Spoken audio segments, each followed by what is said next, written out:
Okay, so we're still transcribing this rather large list of words with biliterals. We're about halfway done, so we'll just continue with that. It's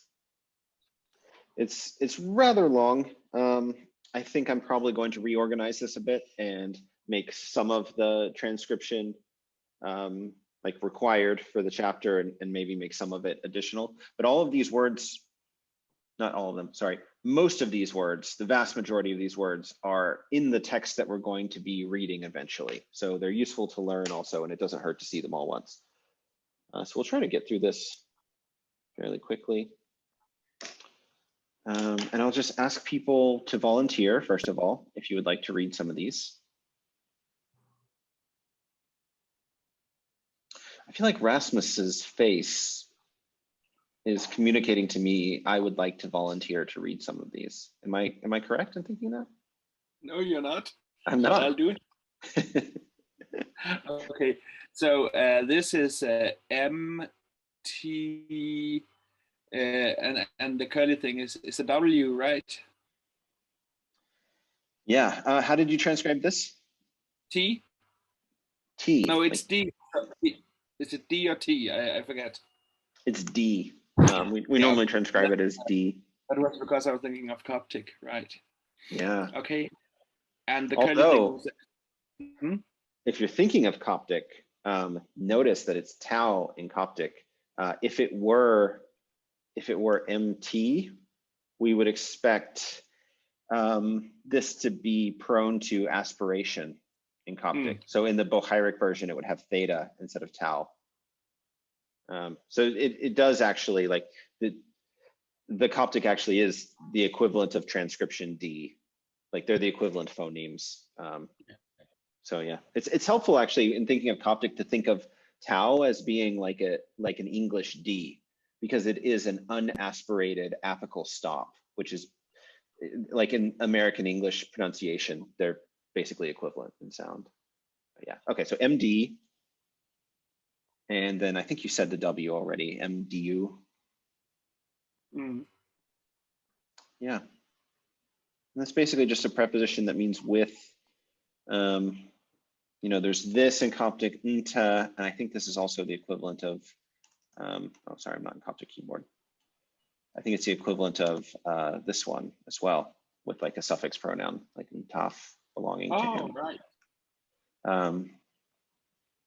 So yeah, when in Late Egyptian to say he has, pretty sure it's when mediuf, which is the equivalent of Coptic wentaf.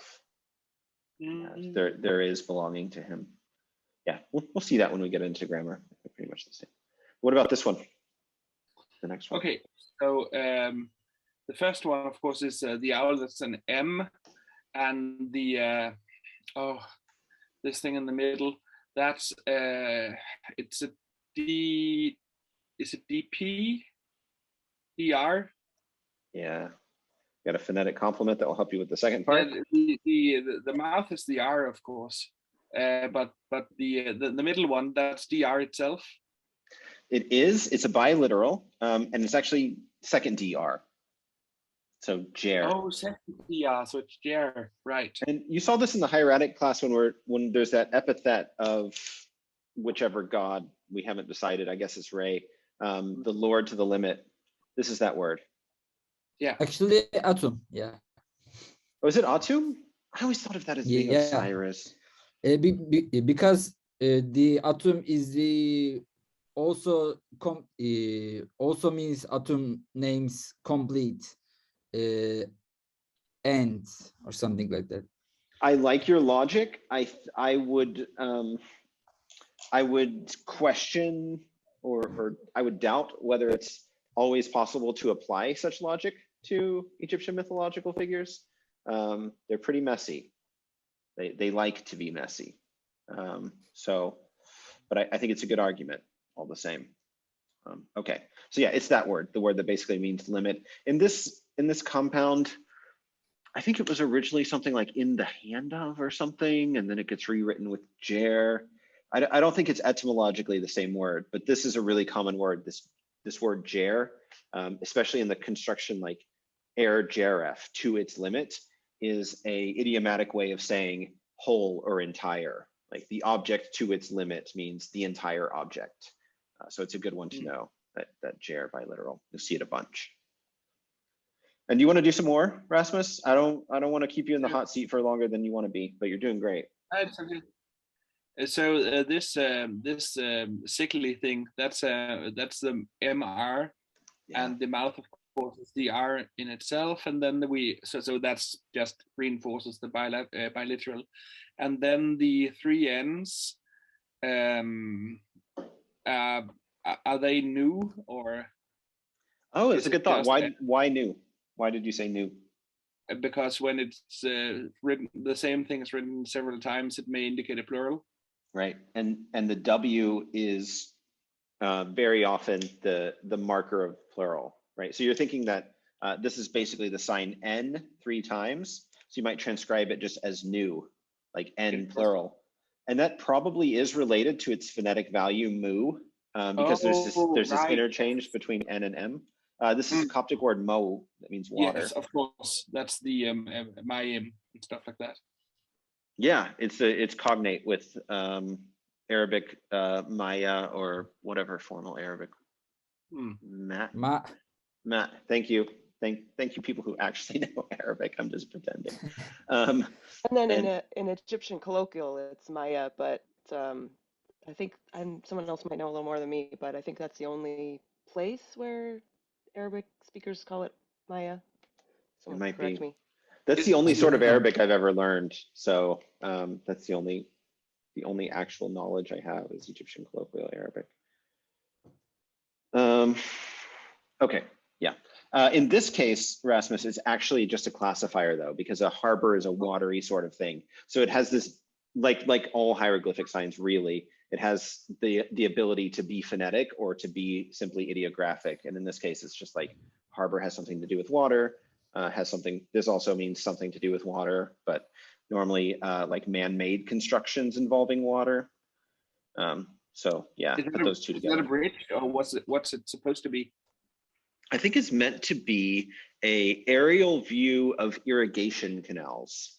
But that's also what this sign is. This is also an aerial view of irrigation canals. So I'm not totally sure. Well, the second one never a bad probably time. Different. It is more. It is border, field borders, something like proper field with borders. A field with borders. Yeah. So that's why it's rectangular. All of the polychrome hieroglyphs show it with water inside of it. Channel filled with water. Sure, let's go with it. I mean, that fits what we see here. I didn't actually know until you asked, so it's a good question. Okay, so yeah, some kind of watery thing, but like a man-made thing. Yeah. Okay, you want to do one more? Yeah, sure.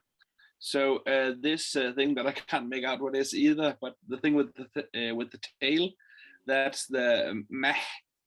Yep. So it's M and then the pharyngeal H. Yep. And then the determinative is a scroll or something, or? Yeah, it is. It's a papyrus scroll viewed from the side with a knot, a string knotted around it, and then a seal on the knot.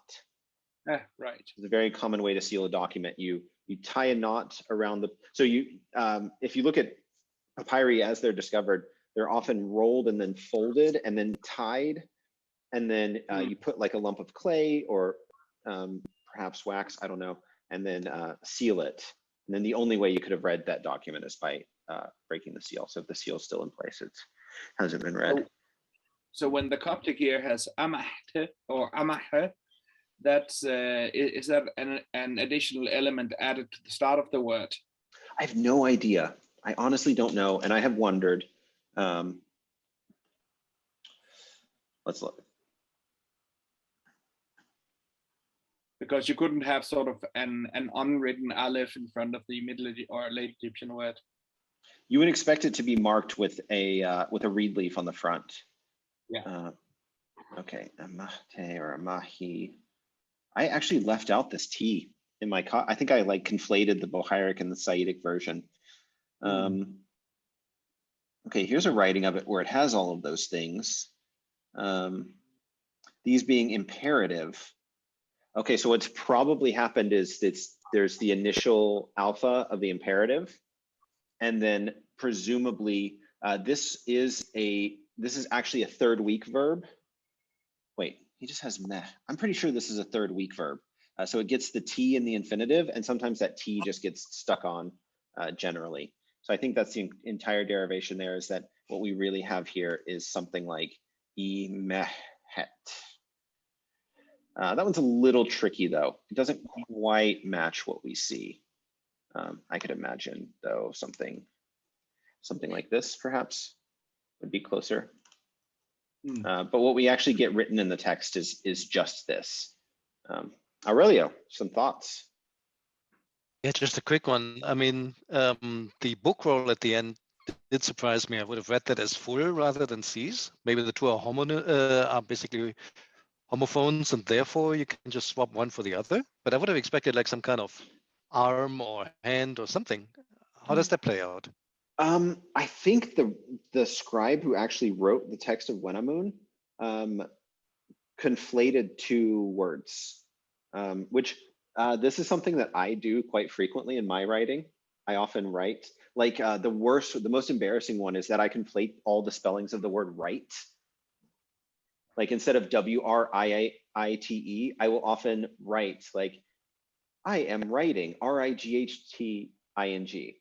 And then I feel like an idiot because I'm supposed to be a native English speaker, but because they're, homophonous and they're both valid words, I don't notice that I've written the wrong one. Or like, people write there, use the wrong version of there for the usage that they want. That's a frequent error. I think that's probably what's happening here, because yeah, this does look much more like the word fill, meh, or mu in Coptic, not amahte. And they are really, they're different words. Although before you do the whole putting the T vowel on the end and the alpha of the imperative, they're probably both just mah. Yeah. So yeah, I think this is a misspelling, basically. Okay, Rasmus, you did a great job. Do I have another volunteer to do some transcribing?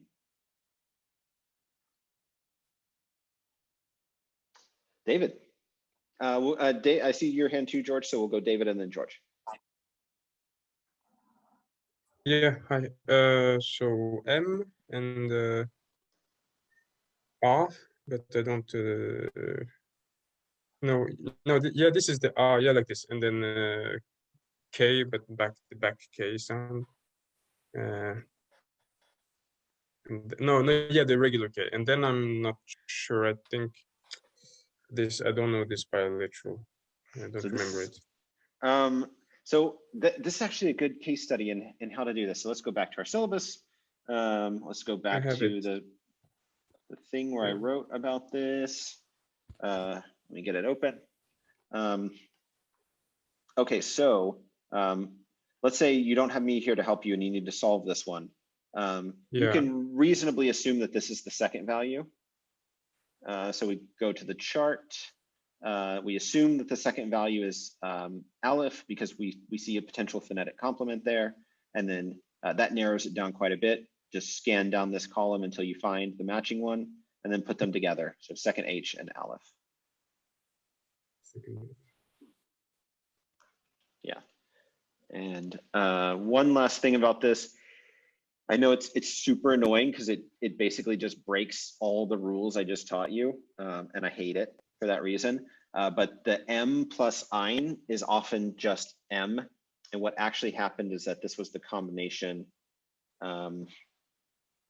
This was a uniliteral biliteral combination. M, oops, just regular M plus, sorry, plus me, this biliteral me, made the combination m yod, and then it lost the yod, so it just becomes another way of writing m, and then people start writing it like this instead of like this, because in hieratic, all of these hands holding something signs tend to all get merged into just the forearm sign. So yeah, this is actually, this combination of two signs is really at this point just phonetic M. Okay, so Mekha, and then this word actually survives into Coptic, and I feel like back of head is not the best translation. I feel like nape of neck maybe is a better translation. Although that's not a, nape is not a word that people use very often. Actually, now that I'm saying it out loud, I'm kind of doubting my own knowledge of English. Is nape of neck, does that mean something to anyone? Yeah. That's a okay. normal word, nape. It's a normal word. Okay. Okay. I started to doubt myself. I was like, oh no, did I just make up a word that no one's ever heard before? Yeah. So mekha. Okay. Good job, David. What about this one? So I see that the second and third, I guess, are D and T. But the first one is, so I don't know if then the second one would be a D then. So yeah, medet. No. Nice. Yeah. Yeah. So this is actually I think it's a pestle, as in mortar and pestle, like what you use to grind spices. And it's biliteral med. And this is another good case study for like, if you've never seen that before and you're still learning the biliterals, you can use the phonetic complement to help you figure it out. Incidentally, this is why I complain so much about not knowing what phonetic complements are for, because what we use them for as modern students of Egyptian language, I feel like it's often assumed that that's what they were for. You know, for the ancient Egyptians themselves, there's kind of this emic confusion going on. So because we can use them this way, like to help us look up the sign, we think like, oh, they must have worked that way for Egyptian scribes. I don't really buy that. There aren't that many biliterals, and you know, if it were your own language, it would be quite easy to associate them. Okay, so we have medet, to speak, and then we have mute, which is, the derivation is quite obvious. You lose the final T, you have some kind of stressed A vowel and open syllable. So mote, and then because it follows a nasal consonant, it becomes oo. So we go like madet theoretically into modet into mudet, and then you lose the T, so mude. And then this one is a little weirder. This is a Coptic prefix. Yeah, this is a Coptic prefix that creates abstract nouns. So both of these are derived. This one has an intrusive N, but they both come from this same word, medet. And then this one has been abbreviated, so it's lost the vowel as well as the final T. Okay.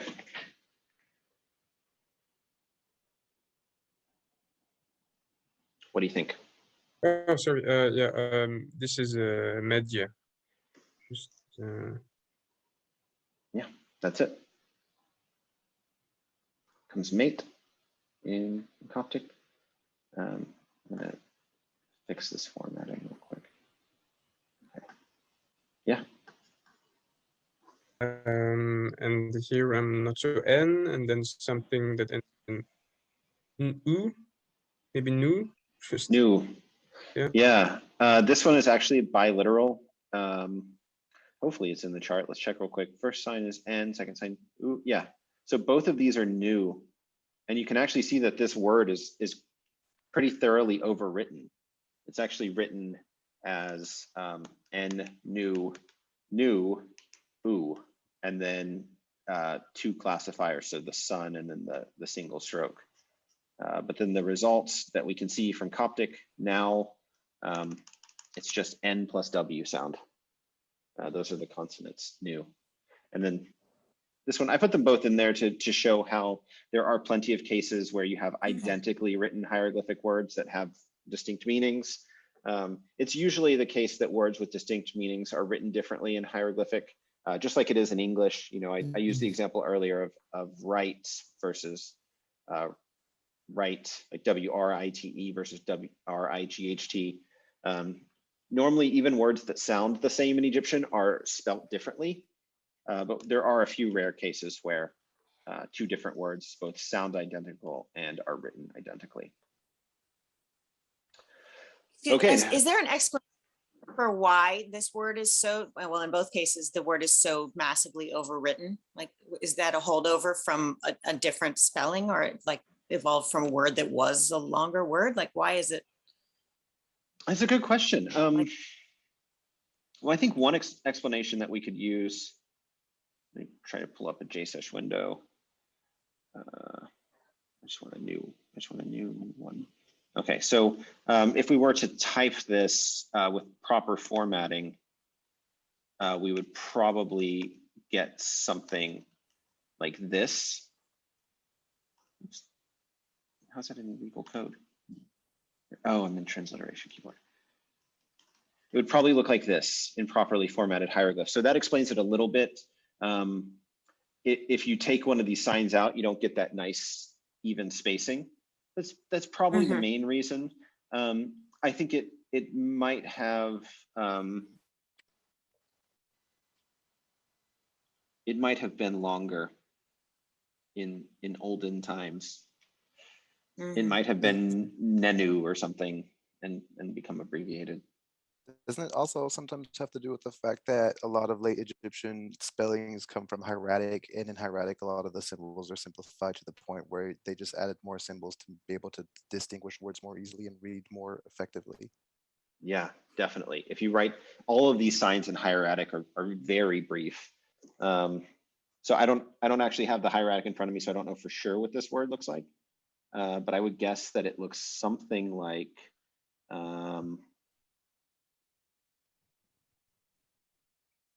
this, where just about any, did I draw that one right? I'm not sure. Just about any of these could be a bunch of different things. Where's Aurelio? Aurelio, what do you think this looks like in hieratic? You're the one with that the looks skills.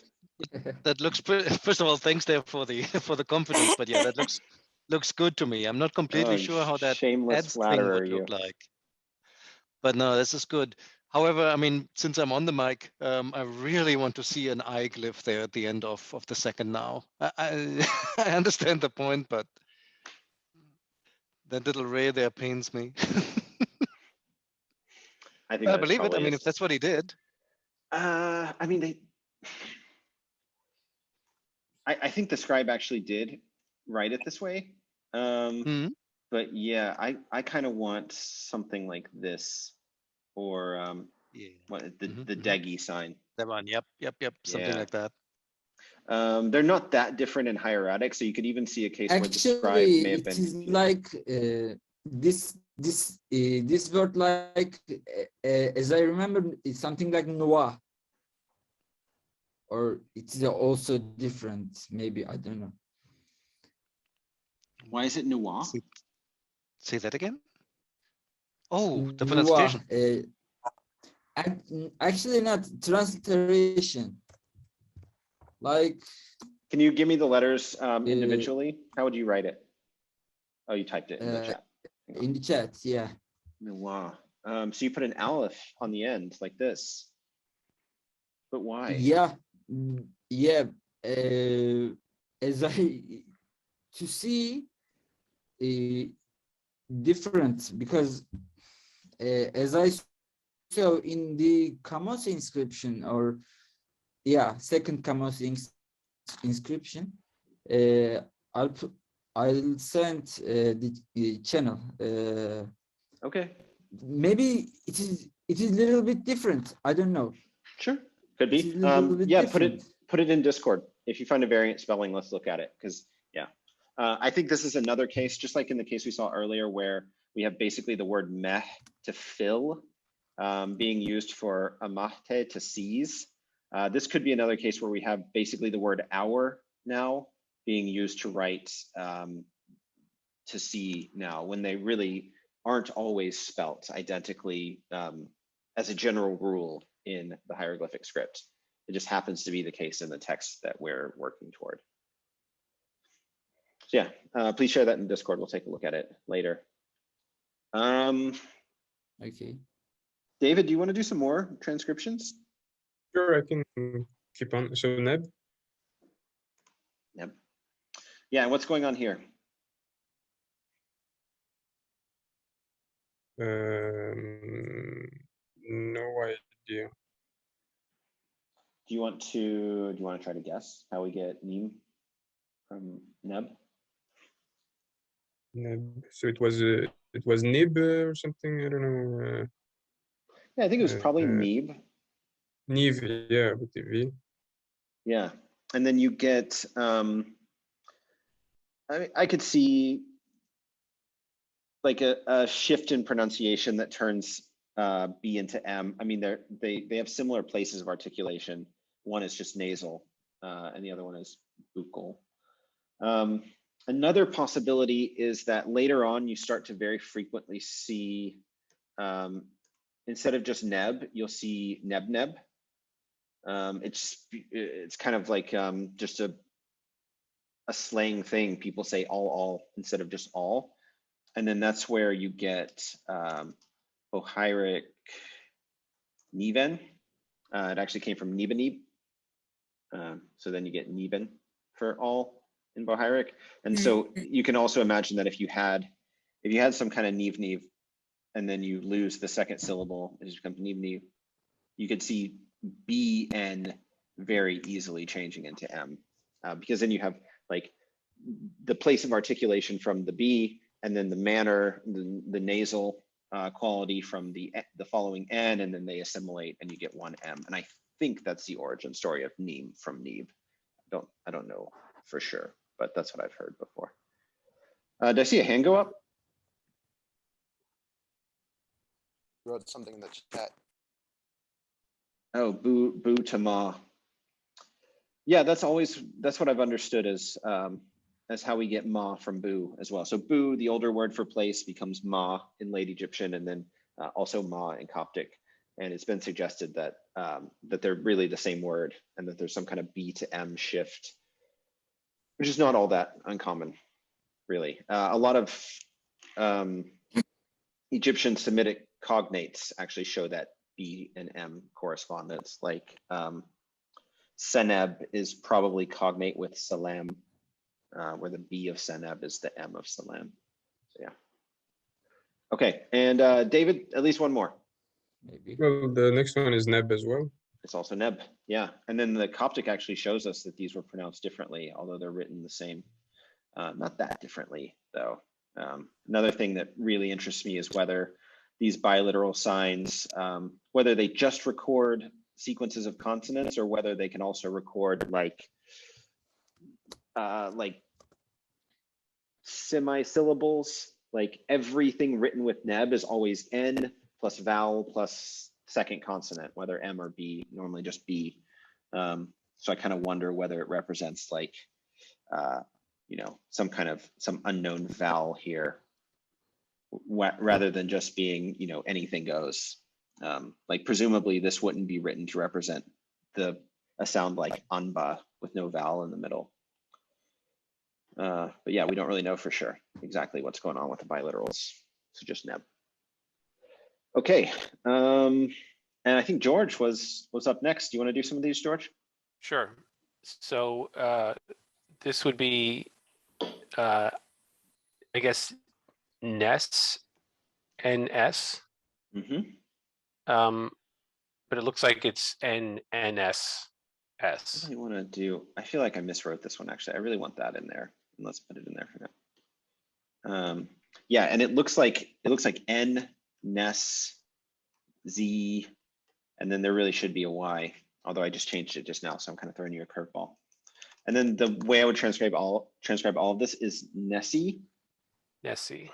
And it's a little confusing. So if you look at Middle Egyptian, you'll often see something like ni-si, where ni is actually an adjective meaning of.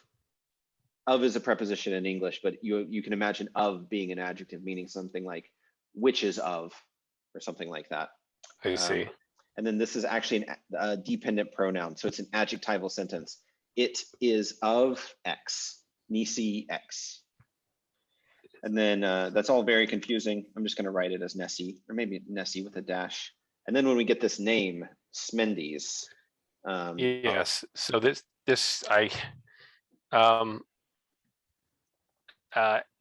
N S Y S W. Is that a Ba Aleph K? Or I'm sorry, Ba Aleph Neb. And then there's two Jeds at the end. Yeah, Jadu. It's the city. Jadu. So belonging to the son of. I'm not sure how we went from there to Smendes, but yeah, it's really tricky. Okay, so nisi basically comes to mean like belonging to. It comes from this adjectival adjective dependent pronoun combination. This is actually like, this is pretty advanced for where we are in terms of like transcribing things, but it is a name that appears in the text, so I put it in here. So then we get nisi su, he belongs to, and then ba neb jedu. So he belongs to the ba, kind of like the soul of the Lord of Jedu, which I think is Busiris in the Delta. Let's just look up Mendes. Yeah, it's a city, Busiris. Mendes. I don't know who Sean Mendes is, but that's not really what I want. Mendes.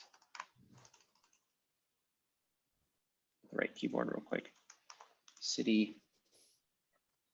Yeah.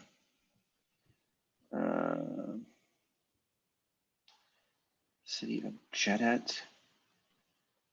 Per ba neb Jedet. So it's kind of confusing how this works, but the ba neb Jedet is sort of like the soul of Osiris.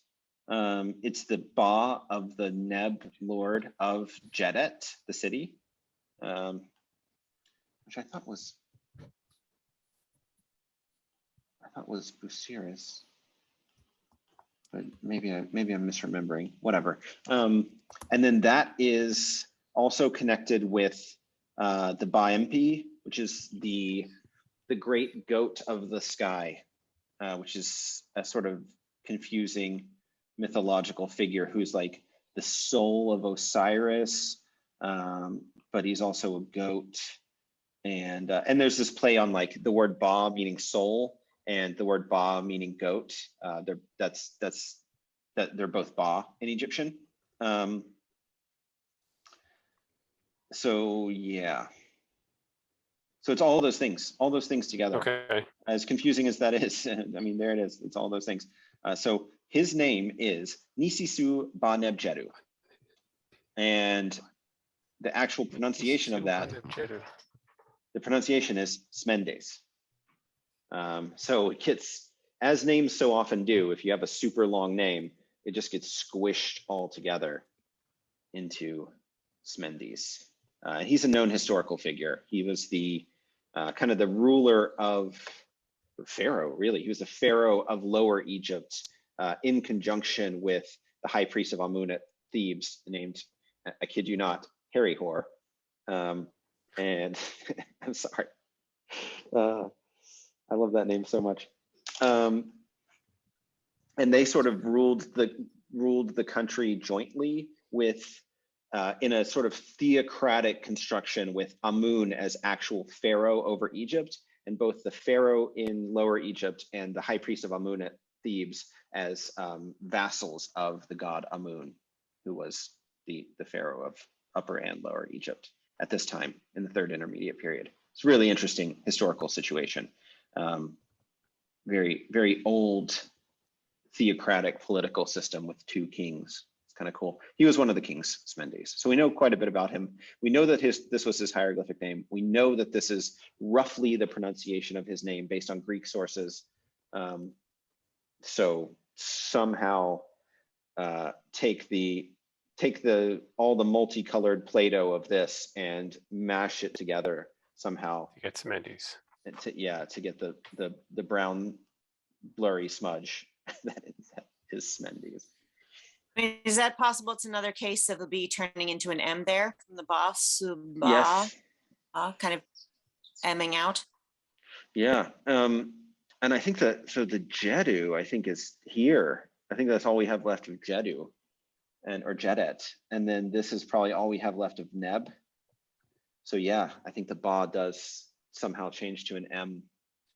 The word was probably Bai or Vai, and then somehow it becomes Smendes. But that's not a long journey from Suba to Suma. I mean, you barely have to change what you're doing because your lips are in the exact same position. It's just a question of how you're vocalizing it.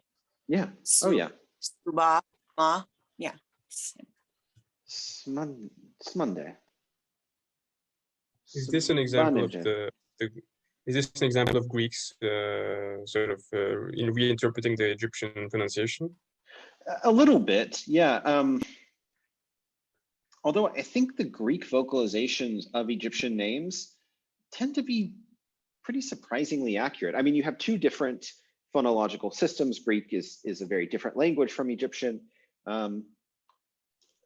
But I would guess that this is pretty close to what the name would have sounded like at the time in Egyptian too. Yeah, it's not that bad.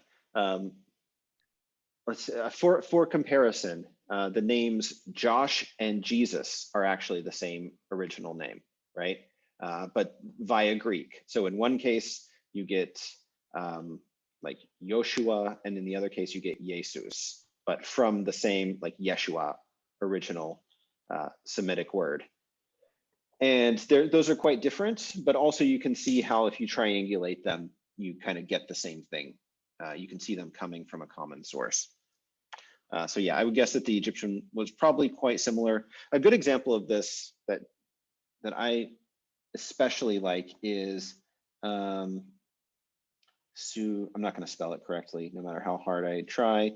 Susenes, the third intermediate period king. This in like transcribed Coptic would be Siushamne, and you get Susenes, Siushamne. They're different, but not that different. Pretty close. So yeah.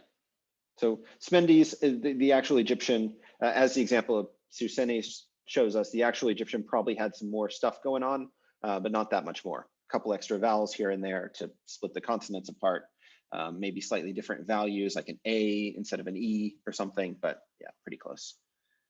So yeah, we can guess that this got smushed way down, which is very common in names too. Names abbreviate themselves. Just look at the names of English towns and their spellings to see how much people like to just squish the pronunciation of names. Okay,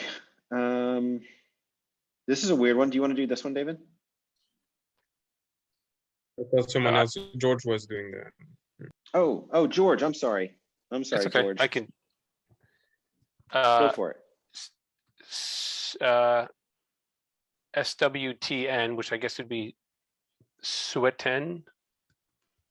Yeah, that's exactly right and exactly wrong. So what we have here is Suten, and this is another weird one. I mean, I know we're only in chapter 2 and we're already getting some. Yeah, the S in Smendes is a Greek addition. Just to answer that question in the chat, Greek just sticks the S on because it's a nominal morphology that Greek needs. Okay, so yeah, we're getting a weirdness here. This is actually, the word itself is ni sut, so the one who belongs to the sedge plant, and it's a very old symbol of kingship. and it's a very old word. I see. And then we know that from a couple of Coptic examples, including Shents, which means royal linen, and Sonter, which means king of gods, one of the epithets of Amun, we know that it was actually vocalized something like this. And what's happening here is, I don't think we've talked about this in this class yet, but Egyptian often does something called honorific transposition, where if you have the name of a god or the name of a king or anything, you put it first, even if it's pronounced second. So what seems to be happening is that this su symbol, when it's used as a royal symbol, is considered important enough that it is moved to the front of the word, even though it is pronounced later. So it's actually en suit, although it is written suit en. If we look at a properly formatted version of this, let me remember how to spell it. If you see them formatted properly, they also fit together very nicely. So that probably explains some of the weirdness. Okay. So then likewise, the next one would then be en suti. Excuse me. Yes. En suti. Wait. And then this is just the plural. En suti. En sut. En suti. And then the T is probably not pronounced too. So a lot of people will write nesu instead of nesut and nesui. That's really, that's your choice. I don't know which one I prefer. I guess the T is there, so we should write it. Okay, so nesut and nesuti. Okay. It is weird, yeah. A little bit weird, yeah. Definitely is. All right, George, you want another one? Yeah, I will give this one a try. I was a little confused by this one. So is that not the R glyph at the front? It is. It is the R glyph at the front. So it's R. And then I'm not sure about what this face is. The face, I like to call it the Obama face because there's this like really famous photo of when Obama was visiting Egypt. He pointed to one of the hieroglyphs and he was like, "Hey, it looks like me," and it totally does. Like half the time you see this hieroglyph, it looks remarkably like Barack Obama. But if we want to figure out what the biliteral value is, you've got R's on both sides of it, so it's not really clear. But let's say, hypothetically, we think that it begins with an R, and we can look at all the things beginning with an R. If there's only 3 of them, it's not in there. Okay, so it doesn't begin with an R. It's right there. So it should end with an R. And there it is, hair. I see. Yeah, that's it. So R, H dot R. And then do you not transfer the pta at the end? You don't, or do you include that? The PT. This is a classifier because heri means like upper part. So heri means upward, towards the upper part, literally.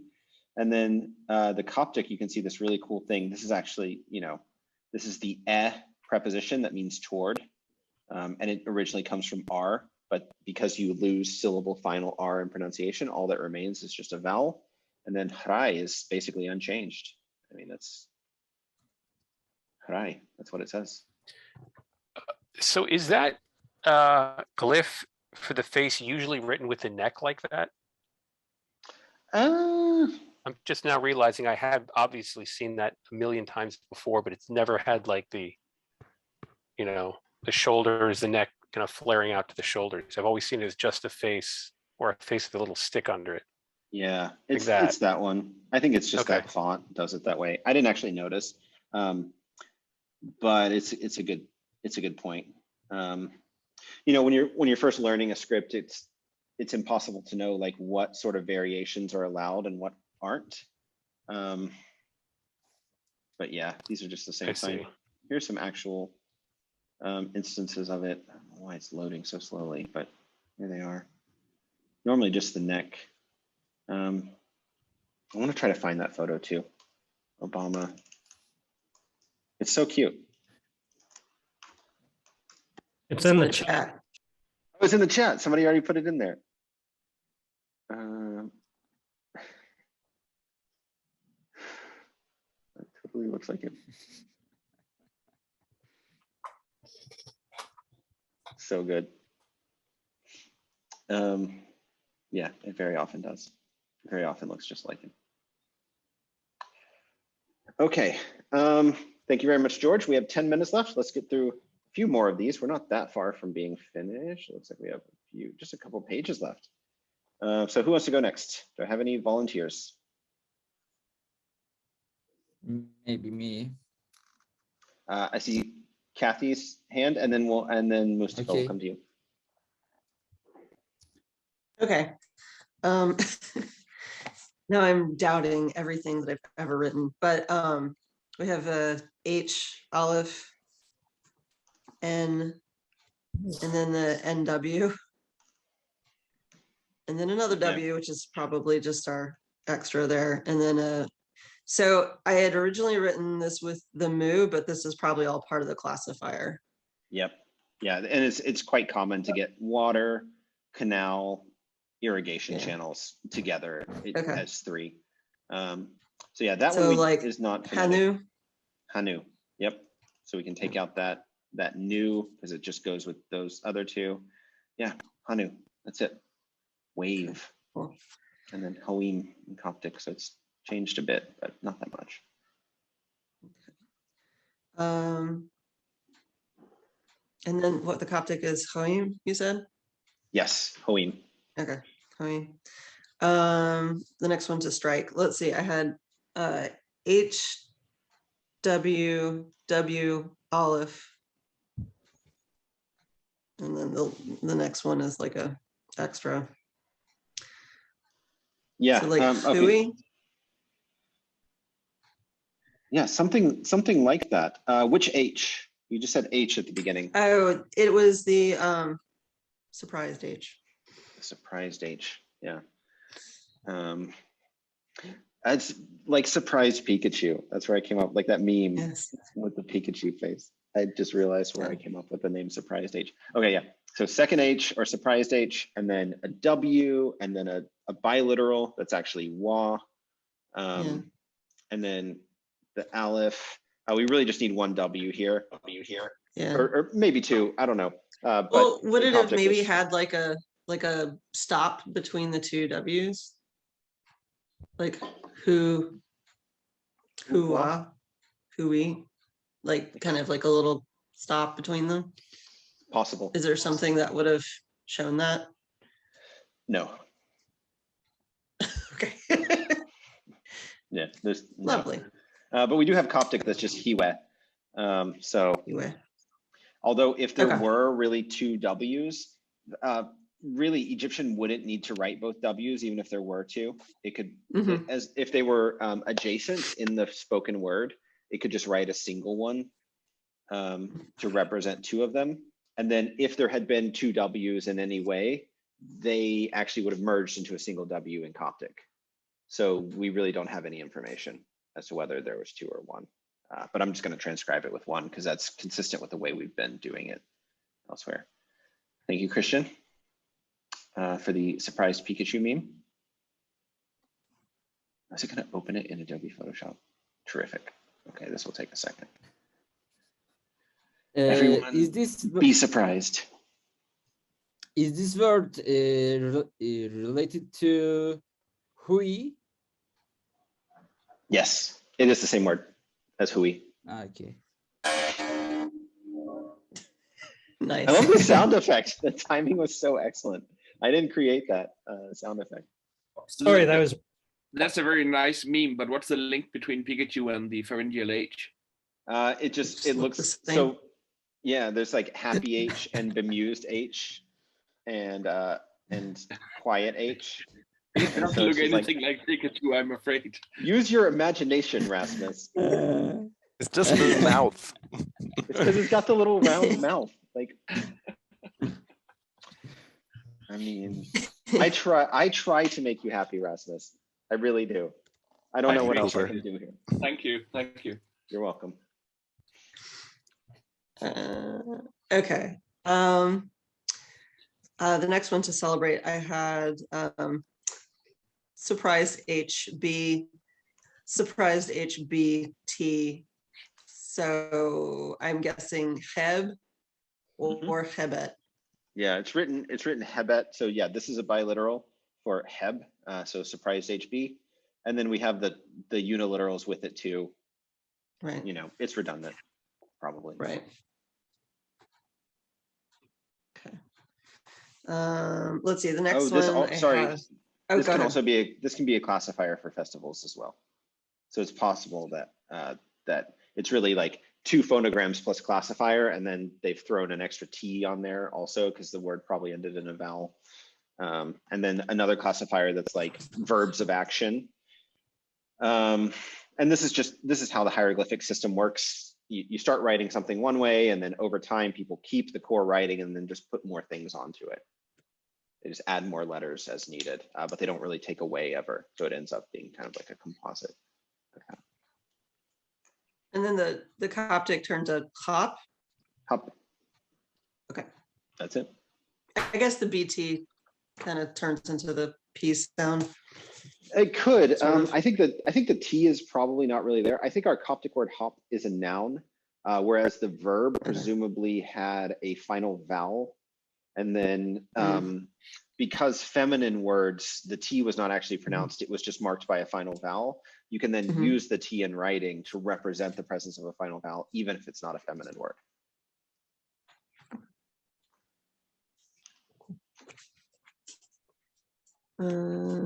Let's see. This one I had the surprised HMS. Yep. And then this actually isn't written, but it does have a, the word itself is a 4th week verb, and it does have a yod on the end, although that's not represented in the script here. And then the Coptic, we actually have in Saitic Coptic, it's maos, which is it's a verb form called the qualitative. So it's a little bit different. There's probably been some sort of metathesis that puts a glottal stop inside the word to give you that. But then in Bohairic, it survives as hemsi, which is almost identical to the late Egyptian hemsi. Yeah. There you go. Next one for lady, I had surprised HNWT. So again, I don't know if the T was pronounced or not, but Henu or Henuet. Yeah, we don't actually know the pronunciation of this word. Unfortunately, it doesn't survive into Coptic. So we can only guess, but yeah, something like Henwi, probably, Hanwi, something like that. Or Henwa, Hanwa, maybe in Saitic. I don't know. I'm just making it up. So don't take this too seriously, but something like that, maybe.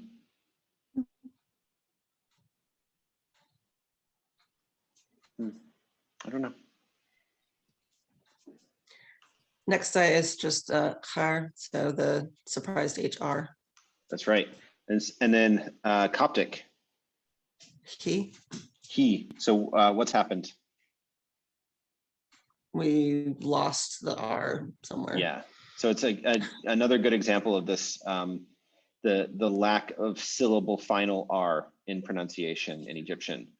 Just like a London accent or a Boston accent, where those final R's aren't pronounced. Egyptian went through the same thing. Syllable final R's were lost. So we go from something like here to he with no final R. But then if we have some kind of suffix on this word, it actually gets retained because it wasn't syllable final. So you have things like hraf, like ehraf, upon him or on top of him. The R is actually preserved in there. So yeah, just depends on the form. I guess I can put both of those in actually, because those are both valid forms in Coptic.